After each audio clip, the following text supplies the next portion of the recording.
Hey, it's ancient Rome. No, really, it's ancient Rome. You step onto a bustling Roman street, and the city greets you like a living, breathing organism. It's alive with the sounds of chatter, the clink of coins, the rustle of cloth, and the rhythmic steps of sandals on cobblestone streets. The air is thick with the smells of freshly baked bread from the nearby baker's stall, the sharp tang of spices wafting through the marketplace, and the faint scent of sweat and leather as soldiers march by. It's a day like any other in Rome, the epicenter of the known world, where power, politics, and pleasure intersect. But wait, there's something else in the air, something more obvious than the faint stench of a nearby public latrine. It's the unmistakable presence of prostitutes.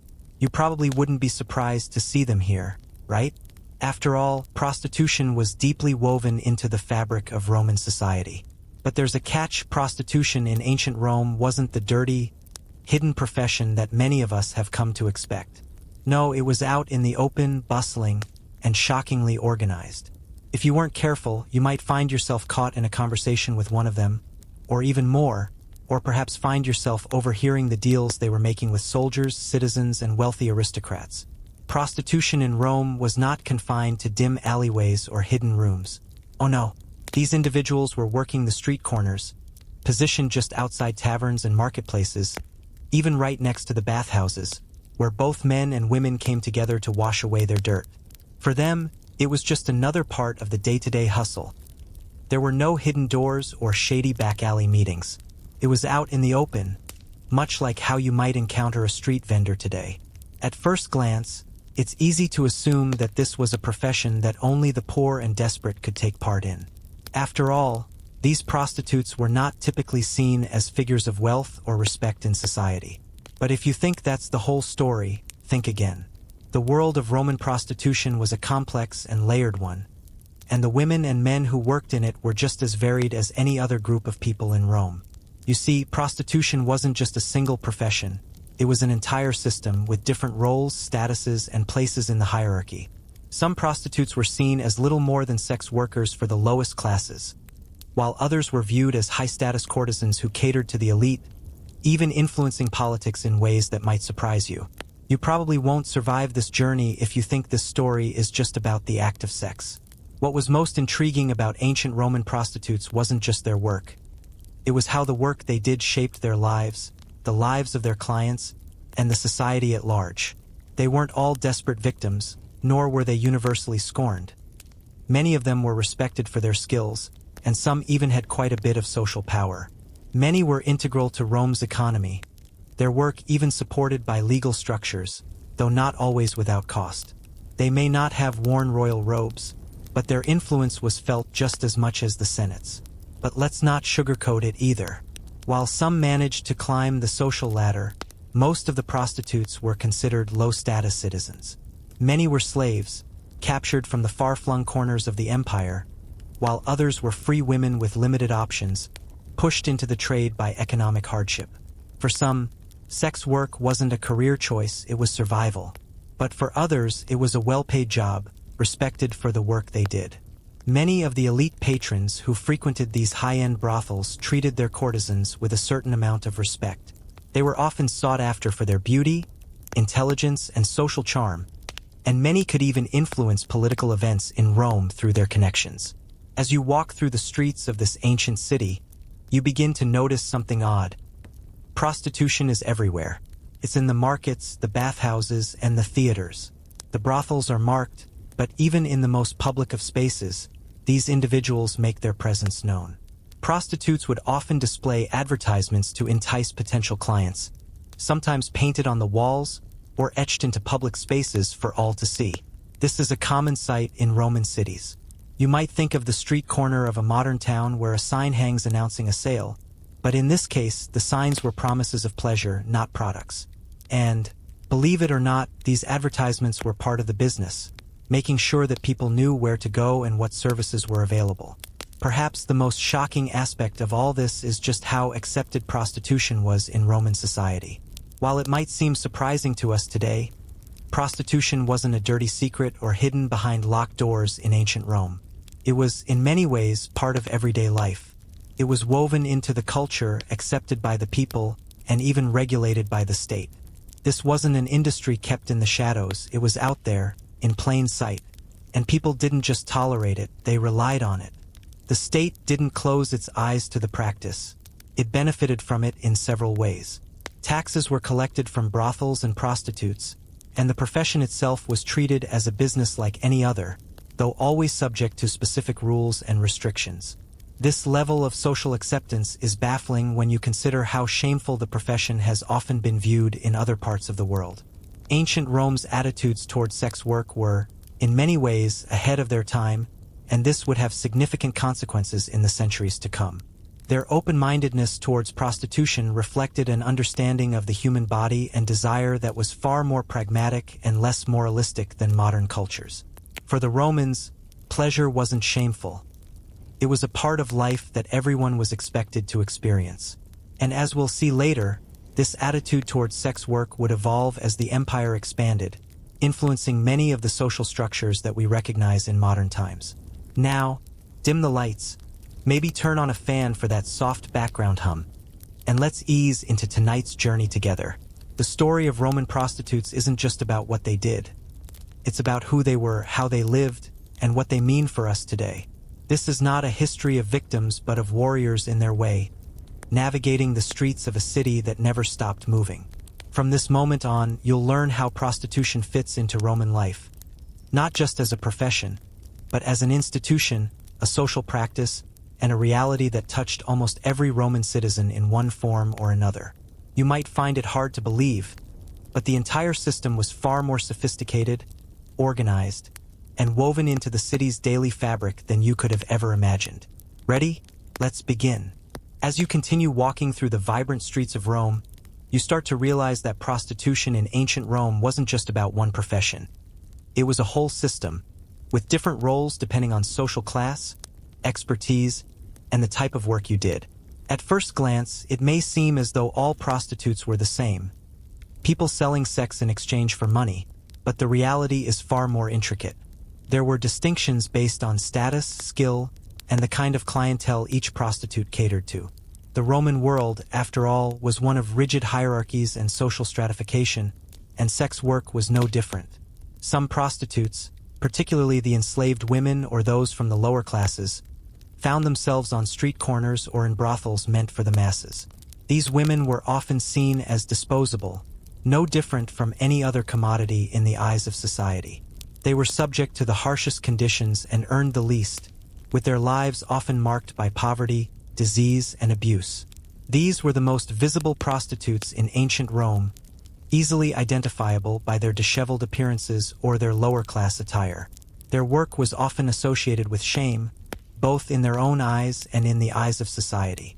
The stigma was heavy, and their lives were, in many ways, a constant battle for survival.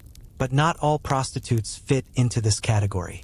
There was a whole class of prostitutes who lived far more comfortably, women who were highly skilled and often highly educated. These women worked in upscale brothels that catered to Rome's wealthiest and most powerful men. They were courtesans trained in the art of conversation, music, poetry, and even philosophy. These high-status prostitutes held a level of respect and influence that might surprise you. Many were well compensated for their services and lived lavish lifestyles compared to their counterparts in the lower ranks of the profession. Some courtesans even became renowned figures in Roman society, influencing politics, culture, and even literature with their charm, wit, and beauty. These elite prostitutes weren't just sex workers, they were entertainers, companions, and even political advisors in some cases. Men from the highest ranks of Roman society, senators, generals, and emperors, would often seek out these courtesans for more than just physical pleasure. These women became confidants, helping to shape political decisions or providing counsel in times of crisis. It wasn't just about sex, it was about companionship and influence. The relationship was far more transactional than romantic, yet it held absolute power. Some courtesans even accumulated enough wealth and status to rival their male counterparts in Roman society, owning property and gaining social influence. But there were also those in the middle, These were the women who fell somewhere in between the extremes of the impoverished street prostitutes and the wealthy courtesans. They worked in brothels that catered to the average Roman citizen. Men who weren't aristocrats but were still willing to pay for the services these women provided. These women were often free citizens or low-status enslaved people, and while their lives weren't as luxurious as those of the high-class courtesans, they still had a measure of autonomy. They could often choose their clients and were able to make a living doing what they did, although their lives weren't without hardship. Interestingly, the social structure of prostitution in ancient Rome was often flexible, and the boundaries between these classes were not always rigid. Women could move between these levels, sometimes by choice, but often by circumstance. A woman who started as a street prostitute could, with enough skill and luck, eventually work her way up to become a courtesan in a high-end brothel.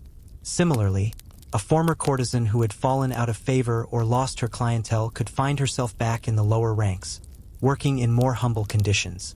The system wasn't entirely fixed, it was fluid. In many ways, it reflected the broader dynamics of Roman society itself, where the ability to move up the social ladder depended as much on skill and opportunity as it did on luck.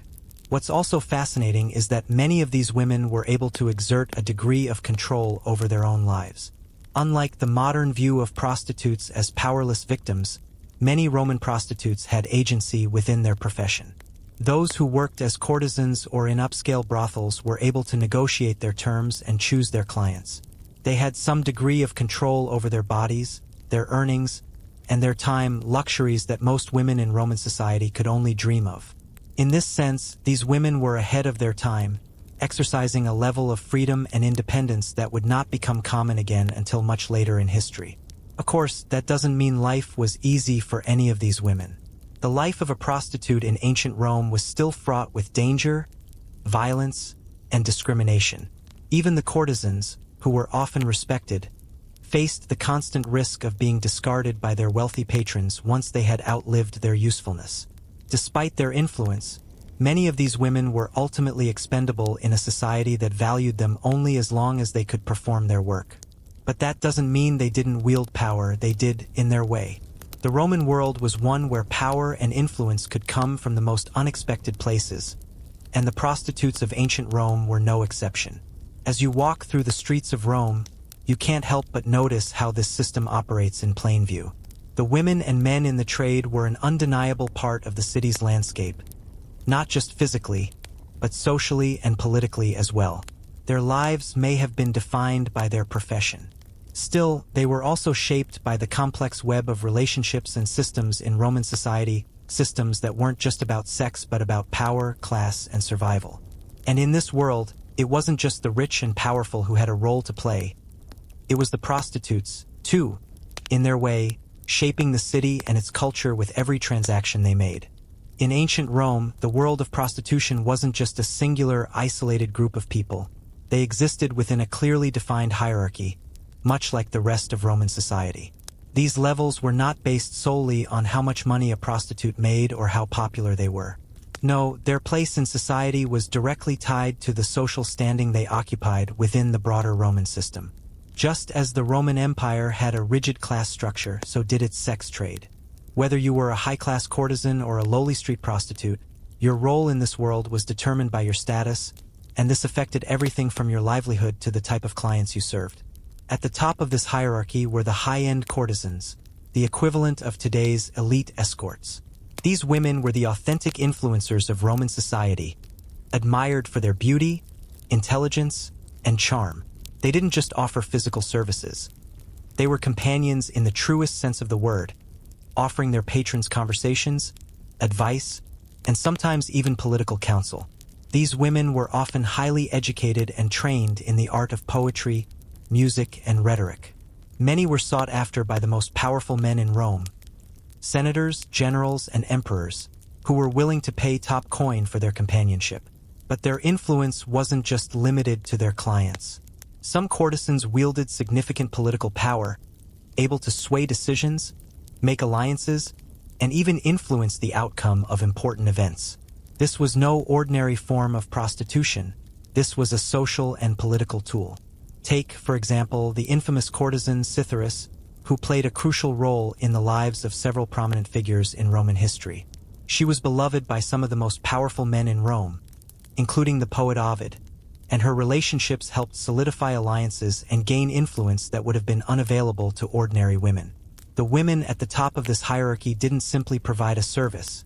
They were a part of the Roman power structure itself, shaping the very fabric of society. However, even the women at the top of the sex trade couldn't escape the limits imposed by Roman society. While courtesans had some level of respect, they were still seen as morally questionable figures. They were often ostracized, despite their influence, and many men who frequented them had to maintain a sense of secrecy, hiding their relationships with these women from the public eye. This was part of the paradox that ran through Roman society. While prostitution was undeniably present and, in many ways, accepted, there was still a heavy level of shame associated with it. This stigma was deeply ingrained, especially for the men who indulged in these services. They might hold power and sway, but their public association with prostitutes was something they had to hide behind closed doors, a burden that weighed heavily on all involved. Beneath these elite courtesans existed a class of prostitutes who catered to a more everyday clientele. These women, often working in more modest brothels or on street corners, provided sex for the ordinary Roman citizen, men who weren't part of the political elite but still wanted to indulge their desires. These prostitutes didn't have the luxuries or social privileges of the high-class courtesans, but they still had power in their own right. Their role in Roman society was, in many ways, more visible than that of the courtesans, and they served as a reminder of the different layers within the Roman sex trade. While the courtesans could shape political outcomes, these lower-tier prostitutes provided a more fundamental service, one that kept the wheels of Roman society turning, a role that was integral to the everyday life of the city. Some of these middle-tier prostitutes worked in brothels that catered to specific segments of Roman society. These were organized establishments, offering their services to anyone who could afford them but providing more specialized experiences. For example, some brothels catered exclusively to soldiers or sailors who passed through Rome. The men who visited these places weren't aristocrats, but they still had money to spend, and the prostitutes who worked there had their place within the hierarchy. These establishments were often run by managers who oversaw the operations, ensuring that the prostitutes were available when needed, that the brothels themselves adhered to Roman law, and that the prostitutes were treated fairly and their rights were respected. Interestingly, the system of prostitution in ancient Rome was not solely dominated by women. While most prostitutes were female, there was also a significant number of male prostitutes who catered to both men and women. These male sex workers, known as pueri, were often slaves, and they had their place within the Roman hierarchy. Just like the women, they could be found in brothels or serving private clients. While they weren't as visible as their female counterparts, male prostitutes had a significant role in Roman society, and their presence further complicated the complex dynamics of sex work in ancient Rome. Despite the distinctions between these groups, the truth is that all prostitutes in ancient Rome were still treated as outsiders in many respects.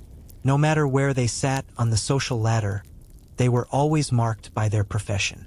Even the high-status courtesans, admired as they were, lived under the shadow of the stigma that came with their work. This dichotomy, the respect given to the courtesans and the scorn given to others, created an atmosphere where no prostitute was truly free from society's judgment. And yet, their roles in Roman society were undeniable. They served a purpose, one that was deeply intertwined with the very fabric of Roman culture and economy. The economic aspect of their work, the money they earned and spent, was a significant part of the Roman economy. So, as you stand on the bustling Roman street, you realize the complexity of the system you're walking through. Prostitutes of all types, from the high courtesans to the street workers, contributed to the vibrant life of the city. And despite the social and moral boundaries that separated them, they were all part of a shared world, each with a specific role to play in the drama of Roman life. As you continue your stroll through Rome's labyrinthine streets, you might find yourself wondering, how did the religious aspects of Roman society intertwine with the lives of prostitutes? Surprisingly, the connection between prostitution and religion in ancient Rome was far deeper and more complex than you might expect. Some prostitutes were not only accepted by society, but they were also revered in specific religious contexts. One of the most fascinating aspects of Roman prostitution was the role that sacred prostitution played in the worship of Venus, the goddess of love, beauty, and fertility.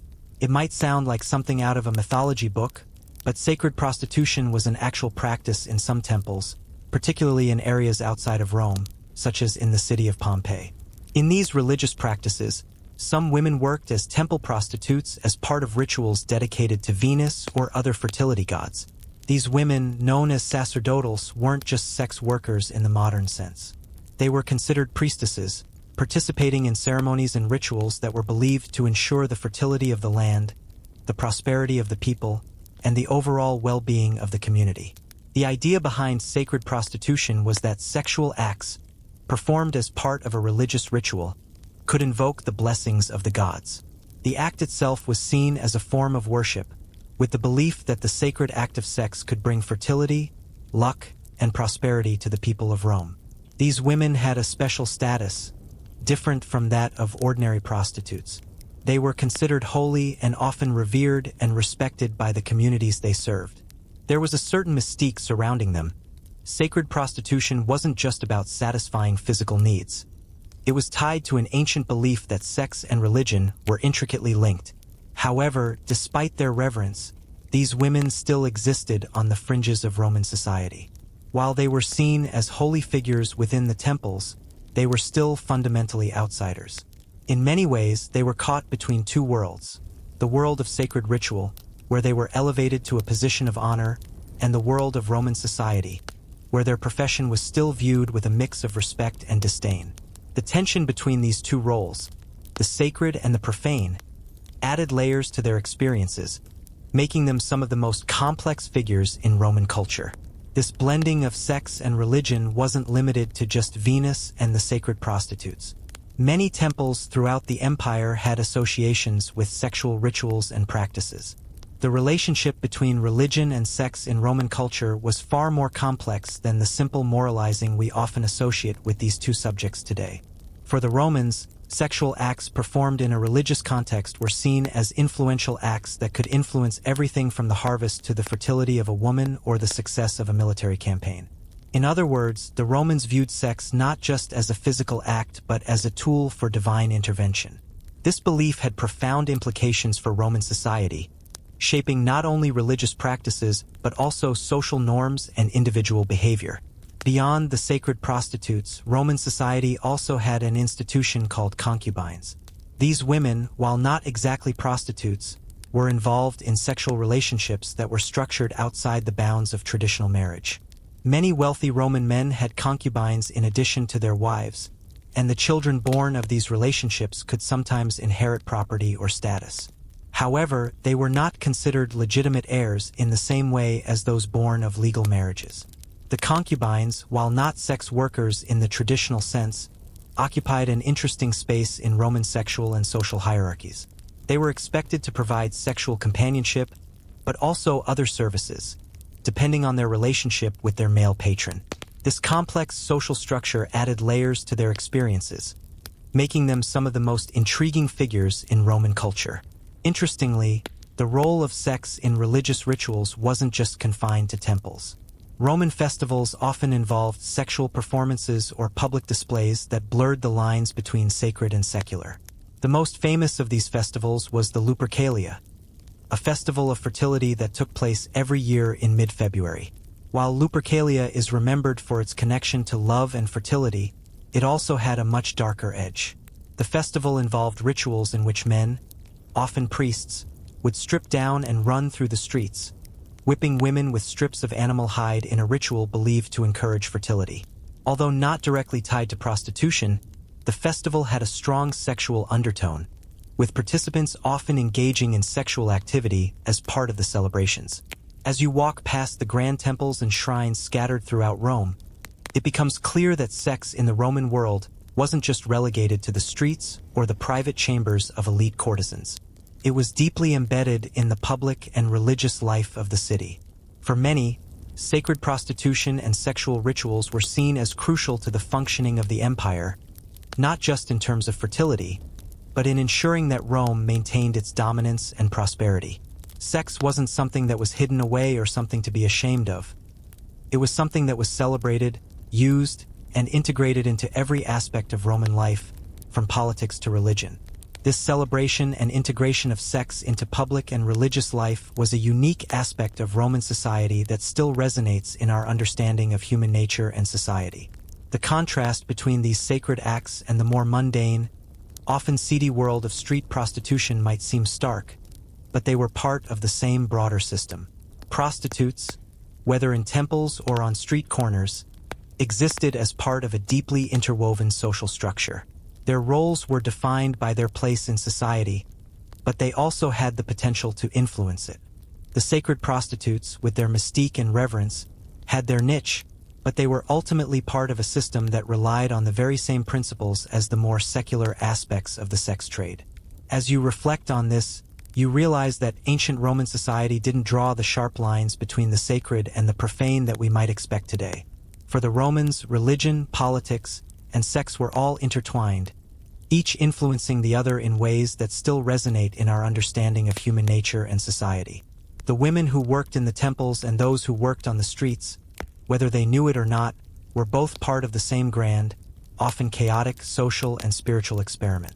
This experiment, with its unique blend of sacred and secular, continues to fascinate and challenge our understanding of ancient Roman culture.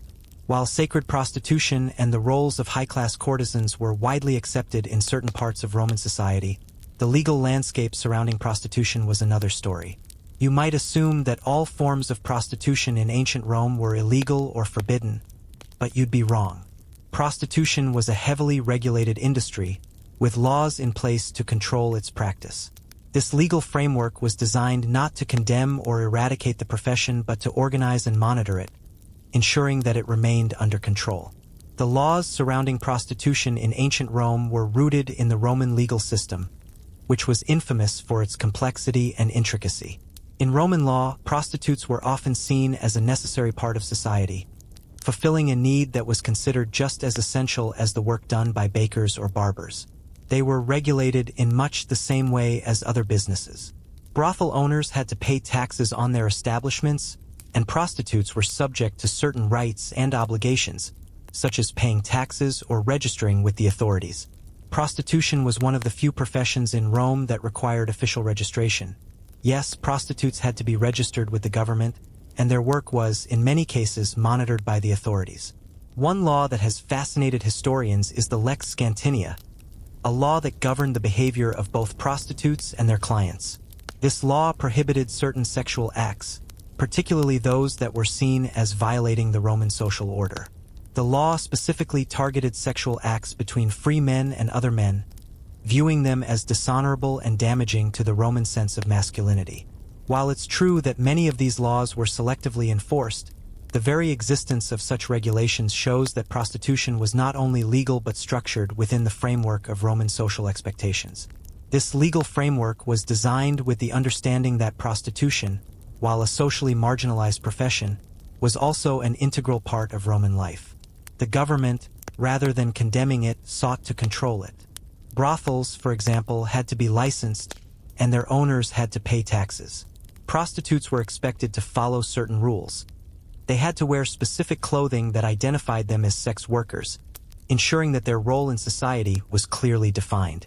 The use of clothing as an indicator of a prostitute's profession was a fascinating aspect of Roman law. Prostitutes were often required to wear distinct attire that marked them as part of the sex trade. While they were not given the same rights as other citizens, they were still afforded a degree of legal recognition. However, despite this level of regulation, prostitutes were not fully integrated into Roman society. They were still subject to significant stigma and social exclusion, even though their work was legalized and controlled. Prostitutes could not marry free citizens, and many were denied the fundamental rights and privileges enjoyed by other members of society. This was particularly true for enslaved prostitutes, who had even fewer rights and were considered the property of their masters rather than individuals with legal standing. The legal system of Rome may have regulated prostitution, but it did not protect the women and men in the trade from the harsh social judgments of the broader population.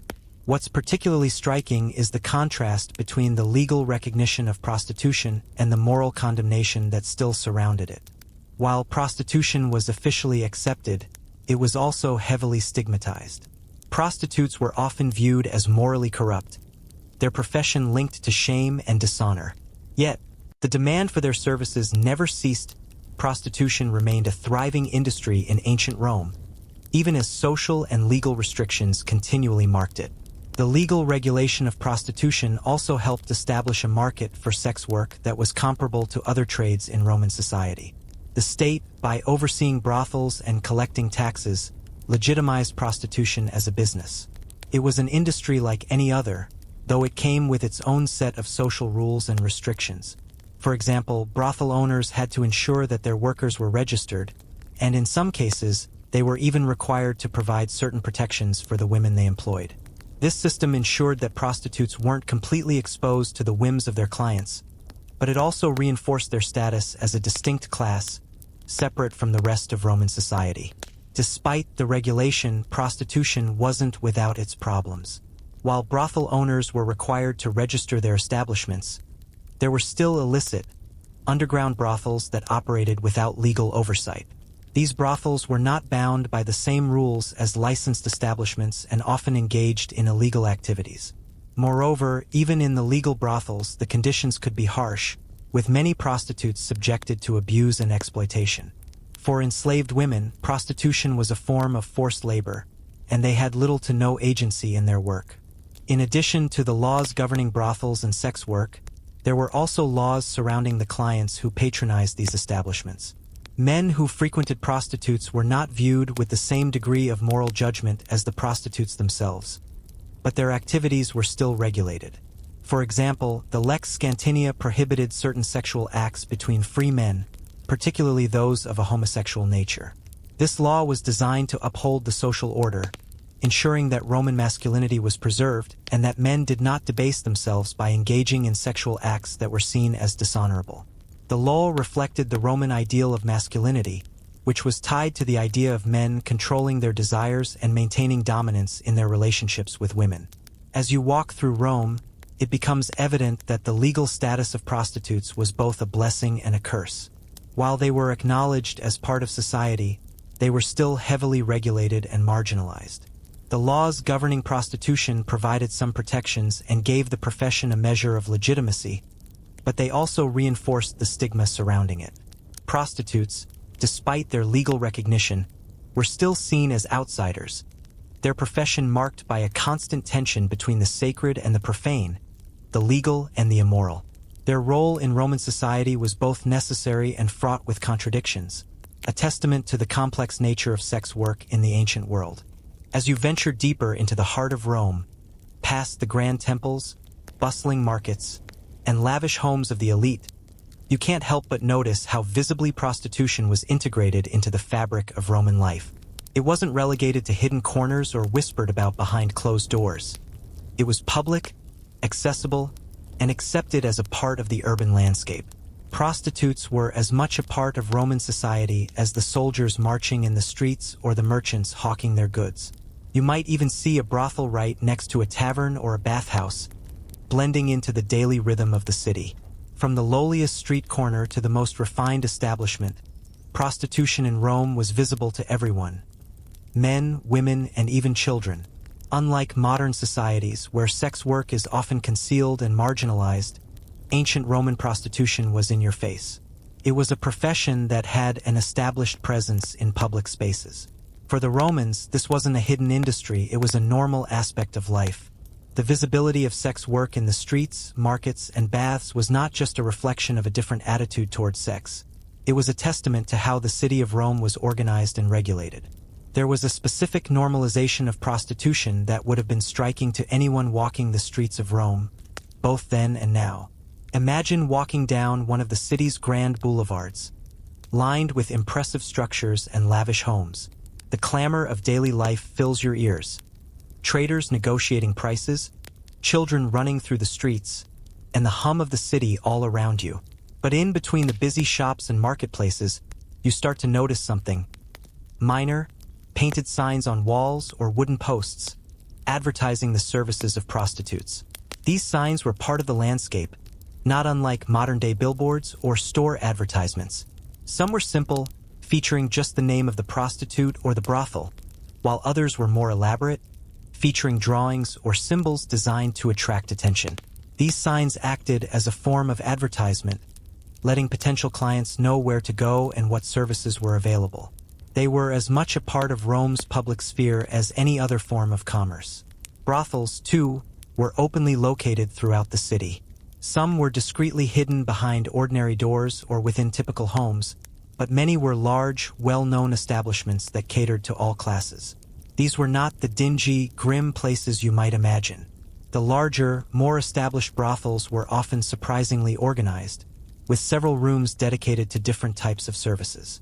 They were carefully managed establishments, run by a madam or an owner who ensured that everything ran smoothly. Some brothels even provided entertainment, such as music or games, to enhance the experience for their clients. While the work was still sex-based, these brothels operated almost like any other business in the Roman world, profitable, regulated, and essential to the daily workings of the city. Interestingly, brothels weren't just confined to the center of the city. There were also smaller, private brothels scattered across Rome's suburbs. These establishments were often run by individual prostitutes who worked independently or in small groups. These independent sex workers didn't always work in the same organized manner as the larger brothels, but they still contributed to the overall landscape of Roman prostitution. These women often worked from their homes or rented spaces, and some were known for their beauty, charm, or specific skills. While their living conditions may have been more modest than those of their high-class counterparts, these women still had a role to play in the larger economy of sex work in Rome. You also realize that prostitution wasn't confined to brothels. Public spaces such as the baths and taverns were often places where men could engage with sex workers in more informal settings. The Romans, known for their love of public bathing, usually included sex as part of their socialization in these places. It was common for men to visit the bathhouses to relax, socialize, and engage in business, but it was also common for them to hire prostitutes there. Bathhouses were not just places for hygiene. They were also centers of leisure, relaxation, and pleasure. The combination of these activities made the bathhouse a key venue for the sex trade, and many prostitutes set up their services near these popular locations to attract clients. This visibility of prostitution served a practical function as well. It helped establish a clear distinction between the public and private spheres of Roman life. Prostitutes were generally seen as existing in the public space, their services available to all who could pay. At the same time, the more respectable members of society were confined to the private spheres of their homes, businesses, and political roles. Prostitution was a clear marker of the boundaries between different social classes, but it was also something that was easily accessible to men of all ranks. Roman society, in this sense, maintained a relatively open relationship with the practice, accepting it as a fundamental part of urban life. The more you explore the city, the more you understand how deeply embedded sex work was in the broader functioning of the empire. But it wasn't all smooth sailing for the women who worked in these visible establishments. Even though prostitution was legal and integrated into Roman society, there were still significant risks and challenges involved. The life of a prostitute, especially for those in the lower tiers of the trade, was precarious. While some women were able to gain wealth, influence, and even respectability, many were left to face the harsh realities of their profession: poverty, abuse, and discrimination. Prostitutes could be at the mercy of their clients, brothel owners, or even the state. The legal recognition of their profession didn't necessarily mean that they were treated fairly or with respect. Even those who worked in the higher echelons of the profession were still subject to the constant pressure of maintaining their attractiveness and charm. While courtesans might enjoy some privileges, they were still living within a system that ultimately viewed them as commodities to be used, bought, and discarded. Their status was tied to their ability to please their patrons, and once their beauty or appeal began to fade, so too did their place in the upper echelons of society. The challenges faced by these women were complex, and though they lived in a society that provided them with legal recognition, they were never truly free from the social stigma that came with their profession. As you look around Rome, you can't help but notice how complex and multifaceted prostitution was. It wasn't just an underground or fringe activity, it was part of the very fabric of the city. And while the women and men who participated in it may have been marginalized in many ways, they were also crucial to the functioning of Roman society. They served as a reminder of the complex relationship between sex, power, and survival in the ancient world. As you make your way deeper into the vibrant streets of ancient Rome, you can't help but notice the powerful men who frequent the high-end brothels. These men, senators, generals, emperors, are the elite, the ones with the power to shape the future of the empire. They, too, participate in the Roman sex trade, but their involvement is far more complex than simply seeking pleasure. Their relationships with prostitutes, exceptionally high-class courtesans, were often laden with political motives and strategic interests. For these men, engaging with prostitutes wasn't just about satisfying personal desires, it was about wielding influence and securing their power. Let's take a closer look at the relationship between sex, power, and politics in ancient Rome. The most influential figures in Roman society didn't just rely on their positions of power, they often needed to cultivate relationships outside the political sphere to maintain control. This is where the role of high-class courtesans came into play. These women weren't merely entertainers or companions. They were highly skilled at understanding the power dynamics of Roman society, and they used their charm, wit, and beauty to influence political decisions. A successful courtesan could become more than just a lover to a senator or a general. She could be a trusted advisor, a confidant, or even a spy, gathering information that could be used to sway political alliances or influence military decisions. One of the most famous examples of this is the relationship between Cleopatra and Julius Caesar. While Cleopatra was technically not a Roman prostitute, she was a courtesan who used her beauty and intelligence to manipulate Roman politics in her favor. Her affair with Caesar was not just about love. It was a calculated political move that helped her solidify her position as Queen of Egypt. This relationship, which began in 48 BC, was a significant turning point in Roman history, leading to the birth of a son, Caesarion, and the eventual downfall of the Roman Republic. Many powerful men in ancient Rome used their relationships with courtesans for similar purposes, seeking to gain favors, influence, or inside knowledge that could benefit them in their political endeavors. It wasn't just about sex, it was about survival in the ruthless world of Roman politics. But it wasn't only emperors and generals who frequented the brothels. Many senators and public officials also engaged with high-end prostitutes. These men saw prostitution as more than just a way to fulfill their carnal needs. It was a way to maintain their power, form alliances, and gain leverage over their peers. The sexual relationships between the elite and their courtesans were often as strategic as any political alliance. These relationships were shaped by an understanding that sex and power were intimately connected. Courtesans, in turn, were fully aware of their role in this game, using their leverage to influence the decisions of their patrons. For them, it was about more than just making money, it was about playing a part in a complex web of Roman politics. This web continues to intrigue historians and enthusiasts alike.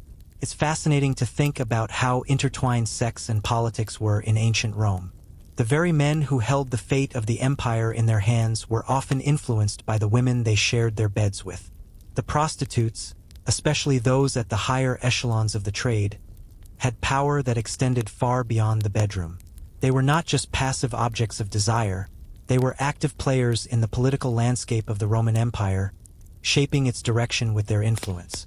This complex relationship between sex and power was a hallmark of Roman society, where everything, even the most intimate of acts, could be shaped by ambition and politics. But not all patrons were seeking political gain from their relationships with prostitutes.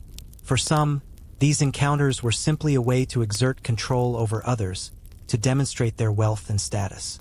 Many powerful men used their wealth and influence to secure the services of the most sought-after courtesans, showing off their ability to acquire the finest women in Rome. In these cases, the act of hiring a prostitute wasn't about love or political power, it was a symbol of superiority, an assertion of dominance.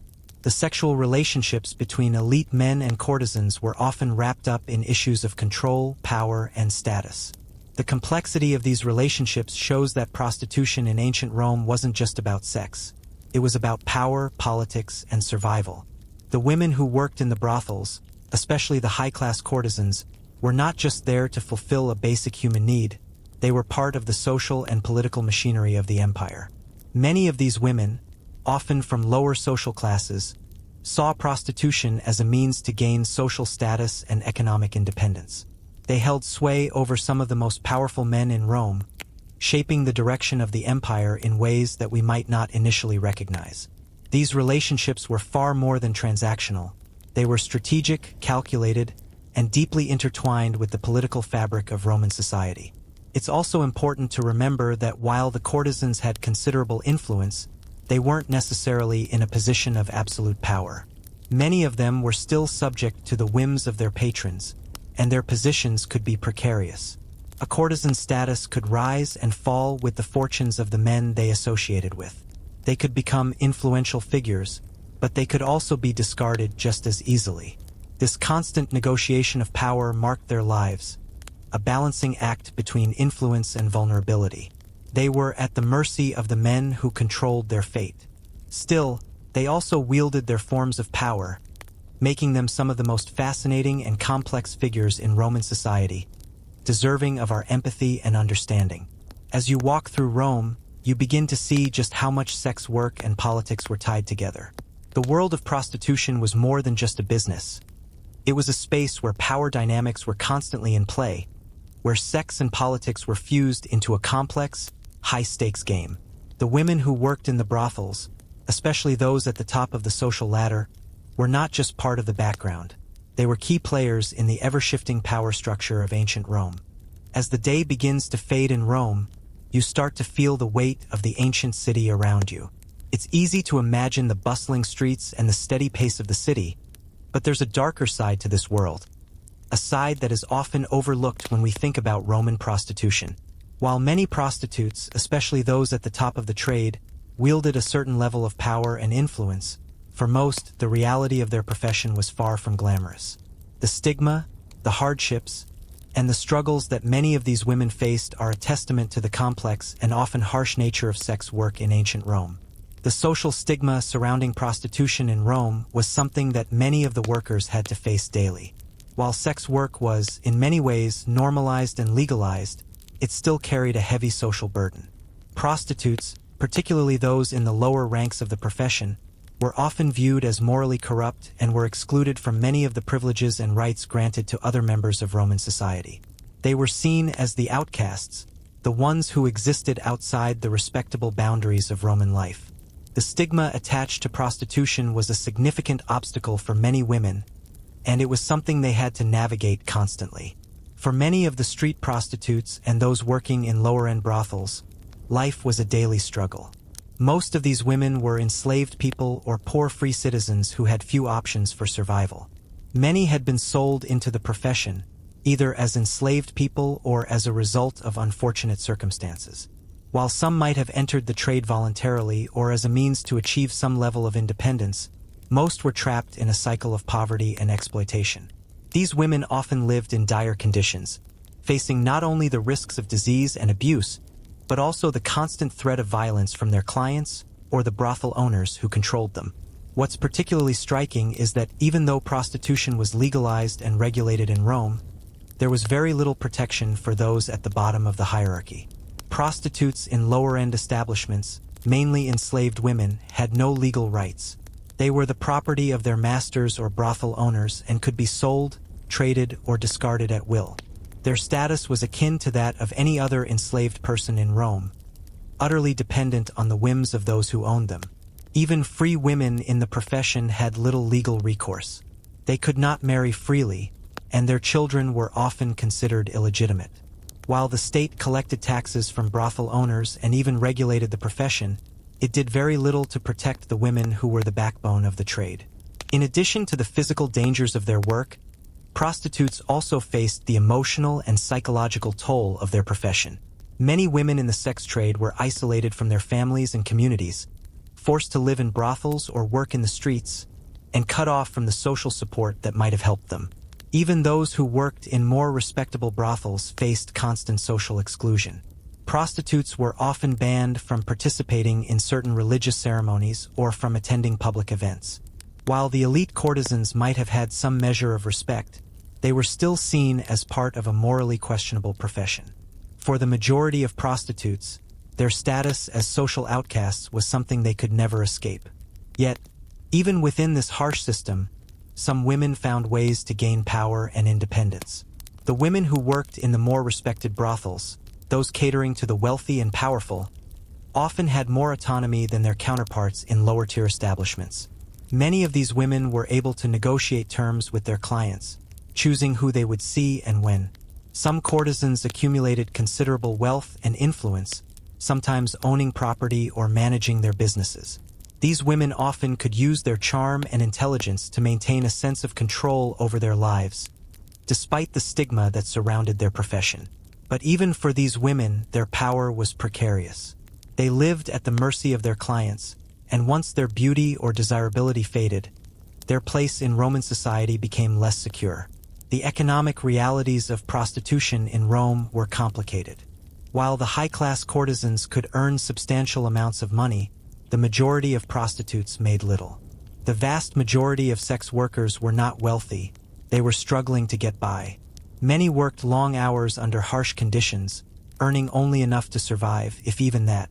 Prostitutes in lower-end brothels often lived in poor conditions, sleeping in cramped, unsanitary rooms, with little to no privacy or comfort. They were paid poorly, sometimes in food or necessities, and a constant struggle marked their lives for survival. In many ways, the profession was a reflection of the stark social inequalities that existed in Roman society. Interestingly, the economic conditions of prostitutes were often shaped by the state itself.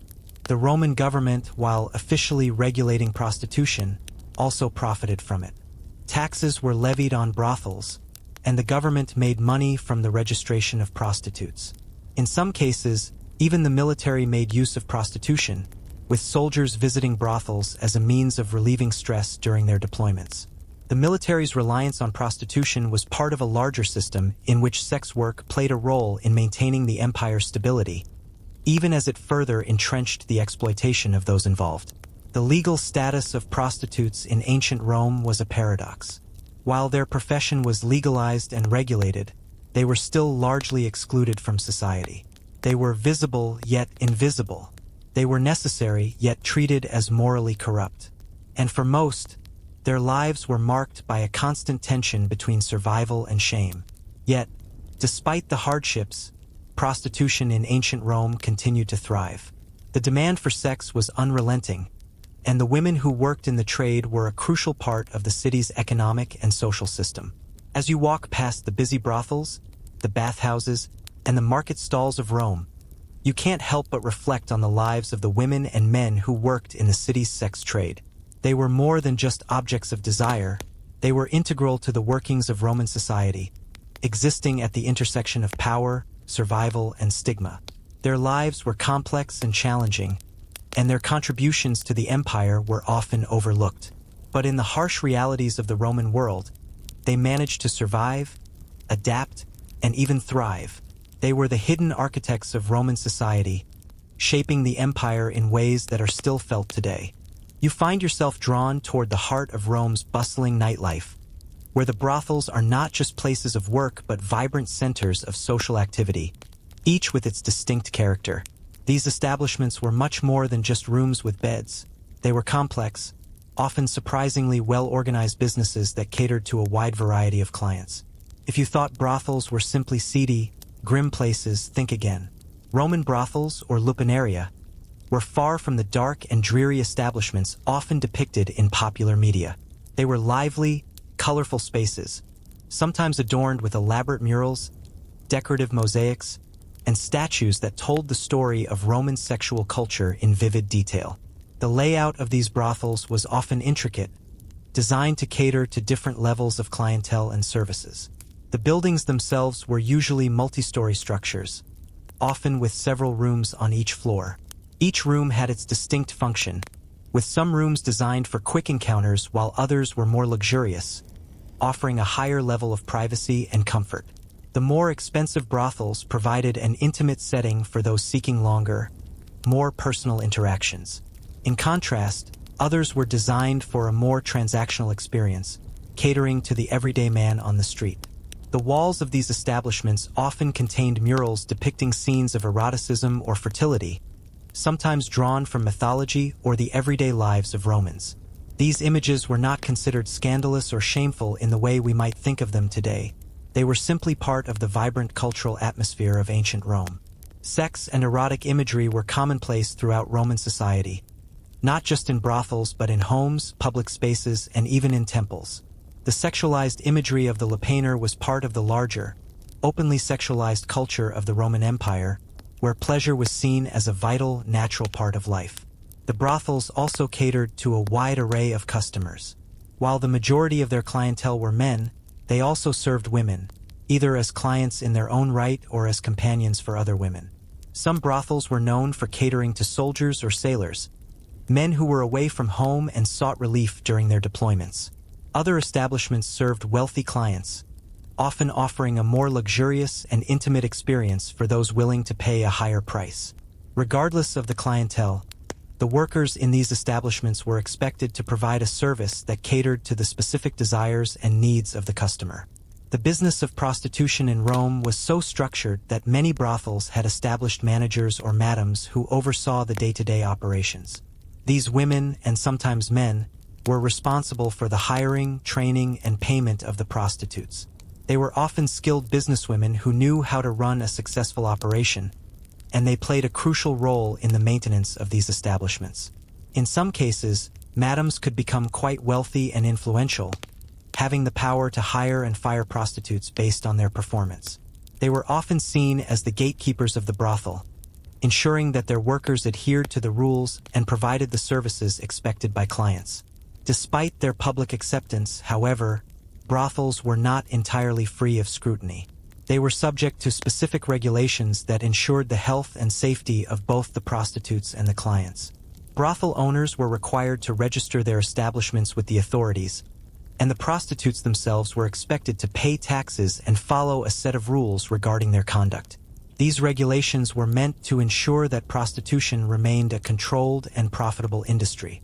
Still, they also served as a means for the state to monitor trade and maintain its legitimacy. Interestingly, the regulations surrounding Roman brothels didn't just address the physical health of the workers, they also took into account the moral standing of the profession. For example, prostitutes working in brothels were required to wear distinctive clothing, often marked by a special tunic or headpiece that indicated their profession. This was a way of differentiating the sex workers from the rest of the population, ensuring that their roles were easily recognizable and that they were not able to blend into Roman society at large. In some cases, the distinctive clothing also allowed brothel owners to identify which prostitutes were the most popular or the most skilled, giving them an advantage when it came to attracting new clients. While the brothels may have been well-organized businesses, they also had a darker side. Many of the women working in these establishments were enslaved, and some were forced into sex work against their will. The conditions for enslaved prostitutes were particularly harsh. They were often confined to the brothels, with little to no personal freedom, and were at the mercy of their masters or the brothel owners. For these women, sex work was a form of exploitation, and they had little control over their bodies or their lives. They were often sold or traded between brothels, and their lives were defined by their role as commodities in a system that saw them as little more than tools for financial gain. Even free women who worked in brothels faced significant challenges. Though they were not enslaved, they were still subject to the societal stigma attached to their profession. Many free prostitutes worked in brothels out of financial necessity, unable to find other means of supporting themselves. Despite their free status, these women often had no control over their circumstances. They could be forced to work long hours with little pay and were usually subject to harsh treatment by both their clients and their employers. They lived on the margins of society, constantly fighting to maintain their dignity in a world that saw them as little more than objects for pleasure. Despite these challenges, however, the brothels were an essential part of Roman society. They were places where men and women could find relief from the stresses of daily life, where the boundaries of social class and status were temporarily erased. In these spaces, everyone, from the poorest street prostitute to the wealthiest courtesan, had a role to play, and their work was seen as essential to the functioning of Roman society. Whether they were part of the elite or part of the lowest rungs of society, the prostitutes of ancient Rome were integral to the daily rhythms of the city. And so, as you stand at the edge of a lupanar, watching the comings and goings of customers, workers, and managers, you begin to understand just how deep the roots of prostitution ran in Roman culture. These establishments were not mere brothels. They were complex, vibrant centers of social interaction, where class, power, pleasure, and exploitation all coexisted in a delicate balance. As you stand before the lupanar, Rome's iconic brothel, you can't help but feel the weight of history pressing down on you. The lupanar was not just a brothel. It was a symbol, a place where sex, power, and society collided in ways that few other buildings in ancient Rome could match. The word lupanar itself comes from the Latin word for wolf, *lupa*, a term that was used for prostitutes.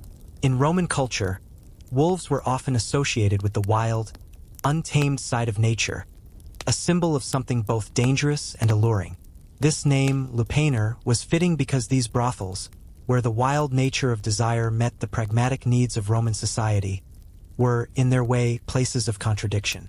The lupanar was famously discovered in the ruins of Pompeii, a city that was buried by a volcanic eruption in 79 AD. While Pompeii was preserved in ash, it also became a remarkable snapshot of Roman life, capturing everything from the luxurious villas of the elite to the more humble and less glamorous lives of the working class. The brothels of Pompeii, and especially the lupanar, were central to understanding how prostitution fit into the overall structure of Roman society. The brothel in Pompeii is particularly famous for its well-preserved frescoes, many of which depict sexual scenes that were common in the brothel trade. These murals were not just decorative. They served as visual advertisements, letting potential clients know exactly what services were on offer. The symbolism of these images is noteworthy. They were direct, open, and unapologetic. The murals on the walls were not shy or hidden. They boldly displayed the acts that could be expected in these spaces. It's fascinating to think about how these images, so explicit, were a part of public life in ancient Rome.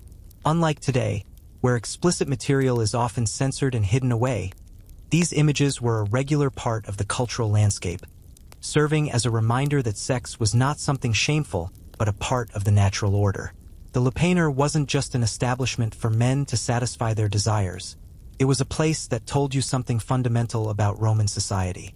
It was a space where the lines between the public and private and the sacred and the profane were blurred. The brothel operated in full view of the public. Yet, the people who frequented it, the prostitutes, the clients, and the managers, were often relegated to the margins of society. The workers were known, but they were also invisible. Their labor was essential to the social and economic functioning of the city, but their existence was often treated with a mix of admiration and disdain. The imagery that adorned the walls of the lupanar was not the only way the brothel used symbolism to communicate its role in Roman society. The brothel itself was also a symbol of the power dynamics at play in the Roman Empire. On the surface, the brothel might seem like just a business, a place where men could go to purchase sexual services. But beneath the surface, it was also a reflection of the control and hierarchy that governed Roman life. Brothel owners were often wealthy men or women who controlled the prostitutes, managing their labor and collecting the profits. In some ways, they functioned like the emperors or generals who ruled Rome, using their position to exercise control over others. Yet, just as the lupanar represented power dynamics, it also mirrored the vulnerability and exploitation that characterized the lives of many of the women working within it. While some high-end courtesans might have had autonomy, many of the women working in lower-tier brothels were not so fortunate. Many were enslaved people, captured or sold into the profession with little hope of ever escaping. The nature of the lupanar and similar establishments was one of control and exploitation, a stark reminder of the class divisions that defined Roman society. Still, the lupanar wasn't only a symbol of exploitation, it was also a place where certain women gained a degree of control. The women who worked in high-end brothels or as courtesans were able to negotiate terms with their clients. They could choose who to sleep with and, in some cases, even select the prices they charged. While they were still tied to the broader system of prostitution, they had more control over their work than their counterparts in lower-end brothels. These women were not only seen as companions, but also as skilled conversationalists, musicians, and entertainers. They often used their intelligence and charm to win the favor of powerful men, sometimes influencing political decisions and forging networks that extended well beyond the brothel. As you reflect on the complexity of the lupae and the brothels of ancient Rome, you realize that these places were not just sites of physical pleasure. They were also cultural and social hubs where men and women interacted, negotiated, and shaped the very fabric of Roman life. The power that these women wielded in their own right, even if constrained by their profession, was a testament to their resilience and adaptability. They understood the intricate web of relationships that defined Roman society, and they used their position to navigate this system with surprising skill. The lupae was also a place where social class distinctions were temporarily erased. Men from all walks of life visited the brothels, from the poorest citizens to the wealthiest senators. The prostitutes, regardless of their social class, provided a service that bridged these divides. At the same time, it was a stark reminder of the rigid class structure that defined the Roman world, where the wealthy men who could afford to pay for sex enjoyed privileges that were denied to the women who worked in the brothels. The relationships that took place within these walls were as much about social order as they were about pleasure. They reflected how the powerful in Roman society maintained their dominance, using their wealth to buy both sex and influence. In the end, the lupae wasn't just a place of physical transactions. It was a mirror of Roman society itself. It reflected the empire's complexities, its contradictions, and its unspoken rules. It was a space where power, pleasure, and survival collided, where men and women engaged in a delicate dance of desire, dominance, and negotiation. In a world that often denied these women autonomy, the lupae offered a paradoxical form of freedom, one shaped by the very forces that sought to control them. As the night settles over Rome, you can't help but marvel at how deeply prostitution was woven into the very fabric of Roman life. It wasn't just a side business or a necessary evil. It was a central economic and social force. Many prostitutes in ancient Rome, especially those who worked in high-end brothels or as courtesans, made surprisingly decent livings. In a society that valued physical beauty, charm, and wit as much as wealth and power, these women were able to command high prices for their services. In many cases, they could earn far more than the average Roman citizen, sometimes even accumulating substantial wealth and influence. For those who were fortunate enough to be in the elite circles, prostitution could even offer a measure of independence. However, it's important to note that the profession was not homogeneous. There were also street prostitutes and those in lower-class brothels who faced different, often harsher realities. The financial independence that many of these prostitutes enjoyed was remarkable, especially considering the rigid social and gender norms of Roman society. While most women in Rome were restricted by their roles as wives or mothers, prostitutes, especially courtesans, had a degree of control over their finances. They were often paid well for their time and could accumulate substantial sums, mainly if they catered to wealthy clients. Some courtesans even managed to own property, make investments, or establish businesses, enjoying a level of autonomy that was rare for women in the ancient world. However, this wealth and independence came at a price. While some courtesans could wield considerable power in Roman society, many prostitutes, especially those in the lower tiers of the profession, faced constant hardship. The life of a street prostitute or a woman working in a lower-class brothel was one of continuous struggle. These women were often subjected to poor living conditions, harsh treatment by brothel owners, and the whims of their clients. The money they earned was usually meager, and the physical and emotional toll of their work was immense. Despite the hardships, prostitution was an essential part of the Roman economy. It was an industry that was not only regulated but also taxed by the state. Brothel owners paid taxes on their establishments, and prostitutes were expected to contribute to the imperial coffers as well. Prostitution was seen as a form of commerce, much like any other business, and it played a crucial role in maintaining the wealth and power of the empire. The state's involvement in the regulation and taxation of the profession was a testament to its significance in Roman society. As strange as it may seem, the Roman government relied on prostitution as a source of income, and this symbiotic relationship ensured that the trade remained legal, regulated, and deeply integrated into Roman life. The reality, however, was that not all prostitutes were able to make a fortune. For many, their earnings were barely enough to survive. The high-class courtesans might have lived luxuriously, but the majority of prostitutes were trapped in a cycle of poverty, with little hope of ever escaping the sex trade. Even those who earned decent money could not avoid the stigma that came with their profession. Prostitutes, regardless of their status or wealth, were still seen as morally corrupt and socially undesirable. Even the wealthiest courtesans were relegated to a lower status in Roman society, unable to marry freely or participate fully in public life. Yet, despite this, some prostitutes were able to carve out a measure of personal independence and wealth. A few managed to accumulate enough money to purchase their freedom, mainly if they were enslaved when they entered the profession. Once freed, they could use their newfound wealth to start businesses or invest in property, gaining a level of social mobility that was rare for women in Roman society. Some courtesans, in particular, used their influence to secure favorable marriages or relationships with powerful men, which further solidified their status in Roman society. Interestingly, the economic conditions surrounding prostitution in Rome weren't just a matter of individual wealth. They were also tied to the larger economic structure of the empire. The state's reliance on prostitution for revenue meant that the industry was embedded within the financial system, with brothels and sex work contributing to the empire's prosperity.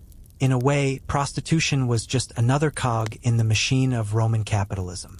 Brothel owners were often wealthy, and the profits from sex work flowed into the larger Roman economy, helping to sustain the empire's infrastructure, military, and social programs. Even though prostitution was economically essential, it remained an industry that was always on the fringes of society. Prostitutes, whether they were high-class courtesans or street workers, lived in a world that was simultaneously visible and hidden. Their work was essential, yet their roles were often downplayed or marginalized. Even the wealthiest courtesans, who could wield considerable power, were constantly reminded of their status as outsiders. They could be influential in Roman politics, but they were never truly accepted into the highest echelons of society. Their wealth and influence couldn't shield them from the social stigma attached to their profession. As you stand on the bustling streets of Rome, it becomes clear that prostitution was much more than just an economic necessity. It was a complex social institution that shaped the lives of countless individuals. Prostitutes, regardless of their status, had a profound impact on Roman society. They influenced politics, culture, and the economy, and their presence was felt throughout the empire. From the high-end courtesans who mingled with the political elite to the street workers who served the ordinary people, the sex trade in Rome was a key component of the empire's structure. Their influence was not limited to their immediate surroundings but extended to the very fabric of Roman life. In many ways, the story of prostitution in ancient Rome is a story of survival, resilience, and adaptability. Despite the social stigma and the harsh realities of their work, many prostitutes found ways to thrive. They navigated a world that constantly sought to marginalize them, carving out spaces of autonomy and power in a society that saw them as little more than commodities. Their lives, while marked by hardship and exploitation, were also a testament to how women, especially those at the bottom of the social ladder, could wield power and influence, even in the most oppressive of circumstances. As the sun sets over the vast expanse of the Roman Empire, you reflect on how the lives of prostitutes were not only shaped by the rigid structures of society but also by the ever-present shadow of death. In the ancient world, death was not something that could be avoided, and the final moments of a prostitute's life often reflected the precariousness of their existence. For many prostitutes, especially those in the lower tiers of the trade, death was an inevitable part of their story. But what happens when the curtains fall, when these women, who lived on the margins of society, meet their end? You may be surprised to learn that, despite their stigmatized positions, some prostitutes were given the dignity of proper burial, especially if they were able to accumulate enough wealth or status in life. The question of burial, or rather the afterlife of a prostitute in Roman society, reveals just how complicated their roles were. Prostitutes who had saved money or had influential patrons could arrange for dignified funerals. In some cases, these funerals reflected their status and success in ways that would be inconceivable for others of their profession. Even though they lived on the outskirts of Roman society, some prostitutes were able to transcend the shame attached to their profession, even in death. For example, high-ranking prostitutes or courtesans who had made a name for themselves could afford elaborate funerals, with tombs that reflected their success and the respect they had earned from their clients. These tombs could be inscribed with elegant epitaphs, sometimes detailing their beauty, talents, or influence. One of the most fascinating aspects of this phenomenon is how these women, who had been seen as morally questionable during their lives, were sometimes commemorated as almost heroic figures after death. It was as if death allowed them to transcend the very stigma that had defined their lives, and their tombs became a space where they could be remembered for their skills, intelligence, and influence rather than their profession.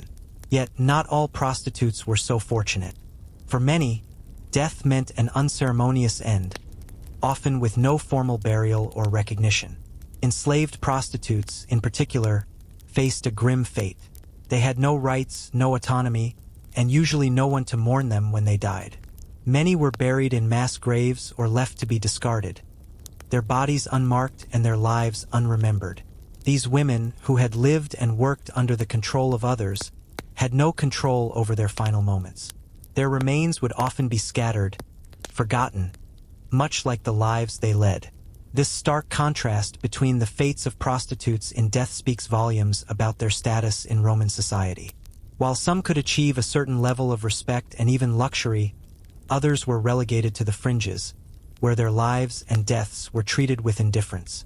How Roman society handled the death of prostitutes reveals the underlying social hierarchies that define the empire. Even in death, prostitutes could never fully escape their roles as outsiders. But for those who were fortunate enough to earn respect during their lifetimes, death became a final opportunity to reclaim some measure of dignity. One of the most poignant examples of this comes from the tombs of Pompeii, where some of the city's prostitutes were buried. The tombs of these women were often marked with inscriptions that celebrated their work and their influence. One such inscription reads, "I was a sweet girl, beloved by many. I died at the age of 24, having made a name for myself as the most popular courtesan in the city." These tombs, while commemorating women who had lived and worked in the most vulnerable of positions, also provided them with a space to be remembered as more than just their profession. The inscriptions on these tombs transformed them from outcasts into figures of memory, showing that even in death, the prostitutes of ancient Rome had a unique way of shaping their legacies. In contrast, there are many more instances where the deaths of prostitutes went unnoticed, where no tombstone marked their passing, and where their contributions to Roman society were forever erased from history. These women, whose lives were shaped by survival rather than status, were largely forgotten. They lived in the shadows of the great men and women of Rome, their stories untold and their fates sealed by the harshness of their profession. For them, death was simply another form of erasure, one that reinforced their status as social pariahs. However, there were also instances where prostitutes achieved a level of social mobility even in death. Some were able to leave behind legacies that went beyond their work in the sex trade. In some cases, prostitutes who had managed to save enough money or gain enough influence became benefactors of their communities. They could invest in public works or sponsor religious festivals, which allowed them to build a reputation as pillars of society, despite the stigma surrounding their profession. Their contributions to the Roman world were not forgotten, and their graves became spaces where their complex lives could be remembered with more respect than they were afforded in life. How Roman society treated death, particularly the deaths of prostitutes, highlights a fascinating contradiction. While prostitution was legal and integrated into the fabric of Roman life, it was still a profession that marked you for life, and in many cases, death. The tombs of prostitutes, especially those in high-end brothels or who had gained wealth and status, served as a form of social redemption. In death, They could transcend the shame that had followed them in life and achieve a kind of immortality that had been denied to many others in Roman society. In the end, the lives of prostitutes in ancient Rome were defined by paradox. They were simultaneously marginalized and necessary, shunned and revered, exploited and empowered. And in death, these women continued to exist within the complex web of Roman society. Their tombs, whether humble or grand, serve as a testament to the multifaceted roles they played in the empire and how even the most stigmatized individuals could leave their mark on history. As you stroll through the ruins of ancient Rome, reflecting on the lives of prostitutes and their complex relationships with power, you begin to wonder, what role did these women and their work play in the broader concept of love in Roman society? In a culture that valued conquest, wealth, and status, was there any room for genuine affection or love within the world of prostitution? After all, we tend to think of prostitution as a purely transactional exchange, where emotions and feelings are secondary to the exchange of money. But was that the case for the women and men of ancient Rome? The idea of love in ancient Rome was a complex and multifaceted one, and it wasn't necessarily tied to the same ideals we associate with romantic love today.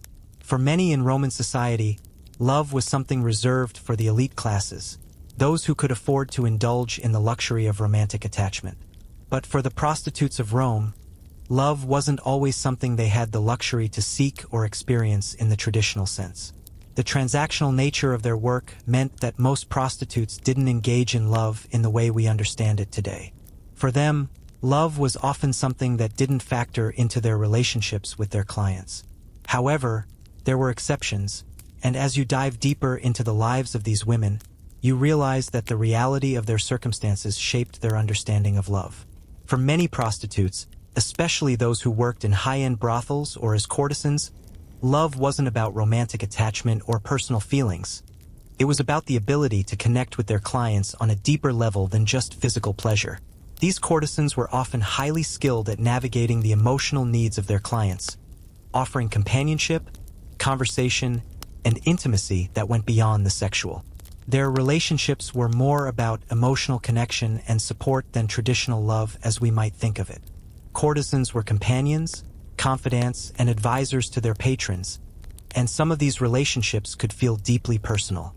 They provided something that went beyond the physical, something that their clients could not find in their marriages or other relationships. In this way, prostitutes in ancient Rome could engage in a form of love that was not confined to romantic idealization, but was rooted in the practical, emotional needs of both the sex worker and the client. In some ways, this type of love was even more complex than the idealized notion of love that many in Roman society pursued. Love in the context of prostitution was often built on mutual respect, trust, and understanding, qualities that were not typically seen in the broader social and marital structures of Rome. This was a kind of emotional labor that wasn't just about physical pleasure but about providing emotional solace and support. While it may not have been love in the traditional sense, it was still a meaningful connection that both courtesans and their clients sought. But even within this realm of emotional connection, the concept of love in Roman prostitution was limited by the social and legal constraints placed on sex workers. Prostitutes, even the high-end courtesans, were still subject to the stigma of their profession. They were still marked as outsiders, unable to marry freely or live outside the confines of their work.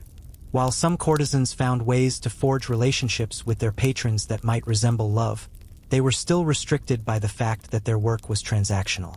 Their relationships were built on a foundation of economic exchange, even if there was a genuine emotional connection involved. In contrast, for many of the lower-tier prostitutes who worked on street corners or in seedy brothels, love was a luxury they couldn't afford.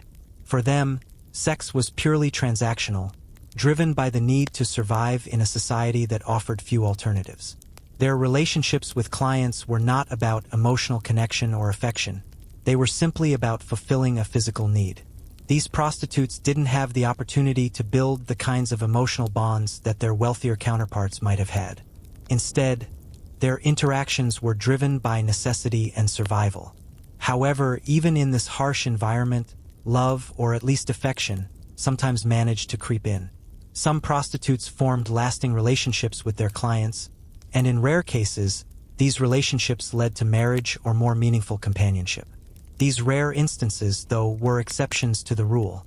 Most prostitutes were too busy surviving to think about romantic love or long-term relationships. Their lives were marked by uncertainty and precariousness, and love wasn't always a priority when every day was a struggle for survival. What is perhaps most interesting about the relationship between love and prostitution in ancient Rome is that, despite the harsh realities and the transactional nature of the work, there was a societal recognition that emotional connections, however fleeting or unconventional, were still valuable. Roman society may have viewed prostitutes as immoral or corrupt. Still, it could not completely erase the fact that these women provided a form of intimacy that many men, and sometimes women, craved. The relationships that unfolded in the lupaneria or the private chambers of courtesans were, in their way, expressions of love, albeit a love shaped by the needs and circumstances of the Roman world. This societal recognition sheds light on the complexity of human relationships, even in the most unexpected of places. Love, in its many forms, was not exclusive to Roman marriages or high-status relationships. Even in the world of prostitution, where economic exchange and survival often took precedence, emotional bonds and human connections found a way to emerge. Whether it was the subtle affection exchanged between a courtesan and a wealthy patron, or the fleeting moments of tenderness shared between a prostitute and her client, love in the world of ancient Roman sex work was more than just an illusion. It was a real and complicated part of the human experience. This realization connects us to the humanity of these women, who, despite their circumstances, sought and found love in their unique ways. As you walk away from the lupanar and think about the prostitutes of ancient Rome, it becomes clear that their role in society was far more complex than simply fulfilling a physical need. They were integral to the social, emotional, and even political fabric of Rome. And while the rules of exchange may have defined their relationships with clients, they still participated in the larger, more human experience of connection, affection, and yes, love. As you ponder the complex relationship between prostitution, love, and power in ancient Rome, you start to realize that much of Roman prostitution was borrowed from the Greeks. The Greeks had a significant influence on Roman culture in many ways, and their practices regarding prostitution were no exception. Roman attitudes towards sex and sexuality were primarily shaped by Greek philosophy, art, and social customs. The Romans didn't just imitate Greek culture. They absorbed it and, in many cases, adapted it to fit their own needs and values. The role of prostitution in ancient Rome was deeply intertwined with the ways the Greeks viewed sex and relationships, and this Greek influence had a lasting impact on the Roman approach to sex work. Greek prostitution, particularly in cities like Athens, was already an established and visible part of society long before the Romans adopted similar practices. In ancient Greece, there were two primary categories of prostitutes: the porn, low-class street prostitutes, and the hetairai, high-class courtesans who often had intellectual and social influence. The hetairai were particularly notable for their role in Greek society, as they were not merely sex workers, but were also highly educated women who participated in political discussions, social events, and even philosophical debates. Their intellectual prowess was awe-inspiring, and their influence on Greek society was profound. It was this concept of the hetaira, the intelligent, cultured, and influential courtesan, that the Romans adopted and adapted when they began to develop their system of prostitution. The Roman equivalent of the hetaira was the meretrix, a prostitute who often worked in high-end brothels or as a courtesan. Much like the Greek hetairai, Roman meretrices were expected to be well-versed in conversation, music, and philosophy. They often entertained their wealthy clients with witty banter, poetry, and music, engaging in intellectual discussions that were valued as much as physical pleasure. These women were not just sex workers, they were companions, confidants, and even political advisors in some cases. Their role in Roman society was akin to that of the Greek hetairai, and their influence reached far beyond the confines of the brothel. But the Roman adaptation of Greek prostitution also extended to the way society viewed sex work as a whole. The Greeks, particularly the philosophers, had a more relaxed view of sex and sexuality than the Romans, and this attitude was reflected in their approach to prostitution. While the Romans were more conservative in their public morals, they still maintained a relatively pragmatic attitude toward prostitution. They viewed it as a necessary part of society, something that could not be eradicated but could be regulated. The Greeks, too, had a similar approach to prostitution, and it was this practical perspective that the Romans adopted. The idea that sex work was a natural and inevitable part of life, rather than something to be hidden away or stigmatized, was something that the Romans inherited from their Greek predecessors. This pragmatic view of sex work in both Greek and Roman societies is enlightening about historical perspectives on this issue. One of the key differences between Roman and Greek prostitution, however, was the legal status of sex workers. While Greek prostitutes were often free women who could negotiate their terms and move between different social circles, Roman prostitutes were more likely to be enslaved or restricted to a specific class. The legal framework in Rome was more restrictive, and many prostitutes were seen as property rather than individuals with agency. This distinction had a profound impact on the lives of prostitutes in Rome, limiting their opportunities for independence and personal freedom. The legal status of Roman prostitutes not only affected their liberty but also their social status and the way they were perceived by society. Despite these differences, the influence of Greek prostitution on Roman society cannot be overstated. The Romans adopted the Greek model of the hetera and transformed it into their system of prostitution. Roman meretresses enjoyed a level of respect and influence that was comparable to the heterae of Greece, although the stigma of their profession still limited their social status. Many of the courtesans in Rome were highly educated. They could interact with the political elite, influencing the decisions of powerful men and shaping the course of Roman history in ways that are often overlooked. The lasting impact of Greek prostitution on Roman society is a testament to the weight of historical influence. Interestingly, the legacy of Greek prostitution also affected how the Romans viewed their relationships with sex and power. In Greek society, sex was often seen as a way to assert power and control, and this attitude was carried over into Roman culture. For the powerful men of Rome, senators, generals, and emperors, prostitution was a way to demonstrate dominance, to assert their control over both their desires and the desires of others. The relationships between Roman men and prostitutes were often marked by power dynamics that extended beyond the bedroom. These relationships were about more than just physical pleasure. They were about the exchange of power, control, and influence. As you walk through the ancient ruins of Rome, it becomes clear that a combination of practical need and philosophical influence shaped the city's approach to prostitution. The Roman Empire may have been built on military might and political power, but the ideas and customs of the Greeks profoundly influenced its social structure. From the courtesans who entertained the elite to the street prostitutes who served the ordinary people, prostitution in ancient Rome was not just a business. It was a reflection of the complex power dynamics that defined the empire. The influence of Greek prostitution can still be felt today in the way we view sex work and the role it plays in society. In many ways, the legacy of Greek prostitution reminds us that sex work has always been a part of human history, and both cultural attitudes and practical needs have shaped its role in society. Whether in ancient Rome or the modern world, sex work continues to be a topic of debate, discussion, and sometimes controversy. But one thing is clear: the connection between sex, power, and society is timeless, and the women and men who have worked in this profession have always had a significant role to play in shaping the course of history. As you conclude your journey through the streets and history of ancient Rome, reflecting on the lives of prostitutes, one thing becomes abundantly clear: their impact on Roman society, culture, and the empire at large cannot be underestimated. The role of prostitution in ancient Rome wasn't just a side story. It was an essential, multifaceted part of life. From the humble street prostitutes to the revered courtesans, each individual had a role to play in the social, economic, and political workings of the empire. Their lives were complex, full of paradoxes, struggles, and even moments of power. But beyond the transactional nature of their work, what truly stands out is the resilience they showed in a world that, while built on power, also demanded survival from those on the margins.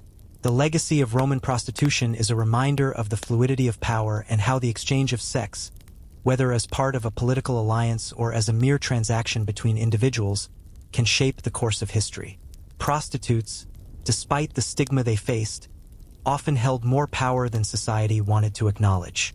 They wielded influence, comforted the powerful, entertained the masses, and provided an essential service that was as integral to the functioning of the Roman Empire as any other profession.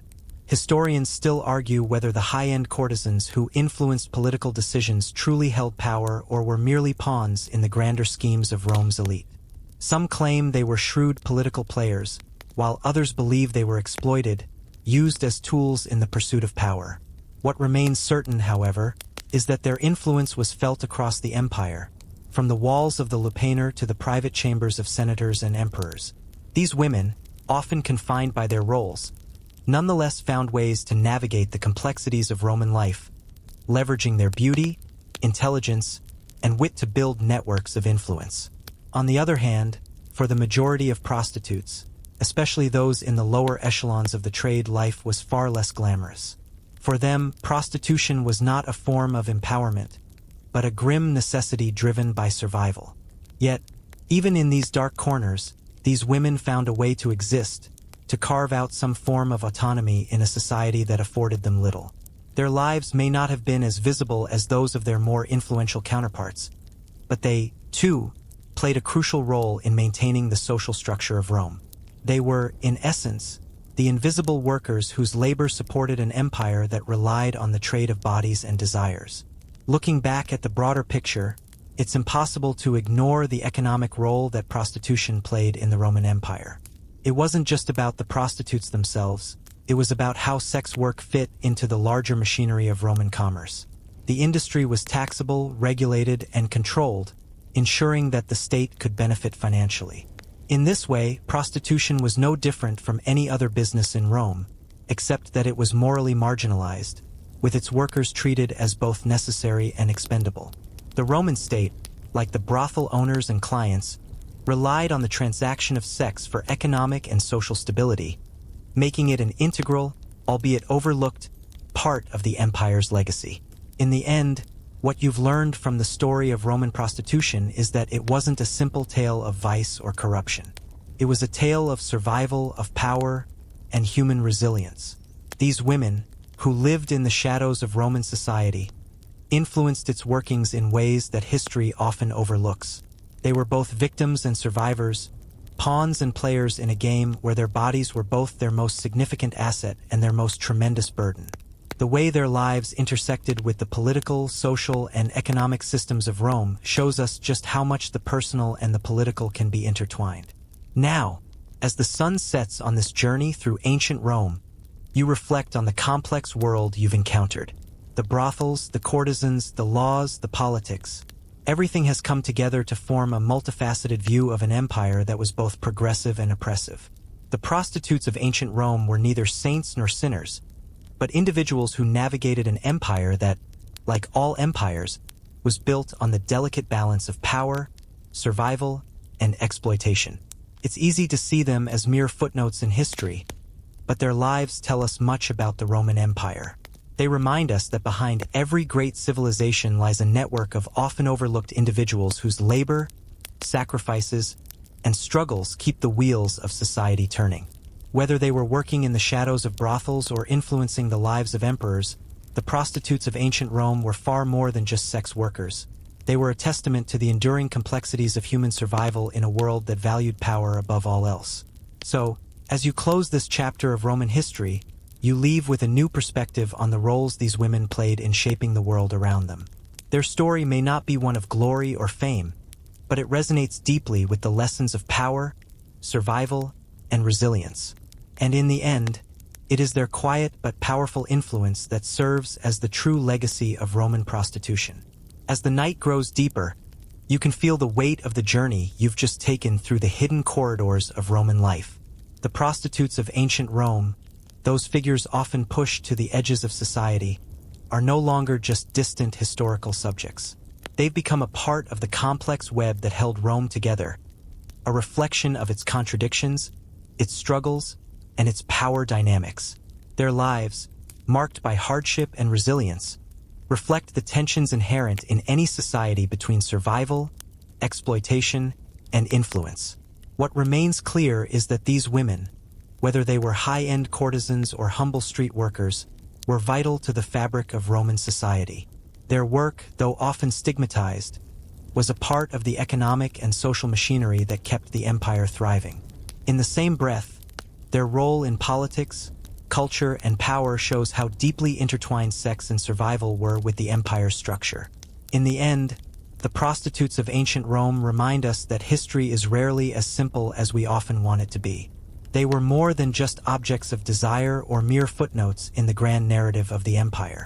They were, in many ways, architects of their survival, navigating a world that both exploited and revered them. Their legacies, though sometimes overlooked, have left an indelible mark on history. Now, as you slowly begin to close the chapter on this journey, you feel the quiet hum of the past settle into the present. The story of Roman prostitutes is not just a tale of ancient times. It's a story that echoes through the corridors of time, reminding us of the complexities of power, pleasure, and survival. Sweet dreams.